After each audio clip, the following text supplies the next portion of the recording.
Oui, entrez. Salut Hugo. Salut Jean, ça va? Voilà, je sais pas ce que j'ai. Qu'est-ce qui se passe? Écoute, je suis pas bien. Ça va pas l'air. Qu'est-ce qui se passe? Je sais pas ce que j'ai. Ok, ça va pas? Vas-y, allonge-toi doucement, allonge-toi doucement. Ok. Ok, t'as mal où? T'as mal au ventre? Ouais, au ventre. Ça fait combien de temps que t'as mal au ventre?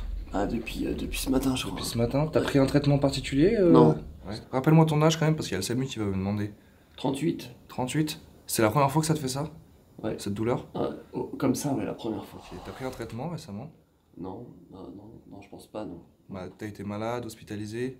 Non, rien du tout. Donc t'as pas vu de médecin non plus? Non, rien. Bon, je vais appeler le SAMU quand même pour être plus prudent.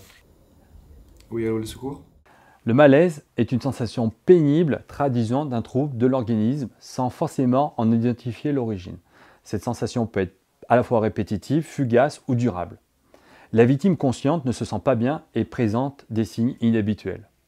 Observez les signes d'apparition soudains ou isolés ou associés même de courte durée qui peuvent orienter un médecin vers soit un accident cardiaque, notamment des douleurs dans la poitrine, ou un accident vasculaire cérébral. Alors les signes de l'AVC sont la faiblesse ou la paralysie d'un bras, la déformation de la face, la perte de vision, que ce soit sur un œil ou sur les deux yeux, la difficulté de langage avec notamment des incohérences de la parole ou de compréhension, des maux de tête sévères et inhabituels et éventuellement une perte d'équilibre, une instabilité de la marche ou des chutes inexpliquées. Ces deux pathologies imposent une prise en charge urgente. Vous pouvez être confronté à d'autres types de malaise, notamment la victime qui se plaint d'une douleur abdominale intense, d'une difficulté à respirer ou à parler, une sensation de froid ou présente des sueurs abondantes ou avec une pâleur intense. Alors, face au malaise, il faut d'abord mettre la victime en position de repos.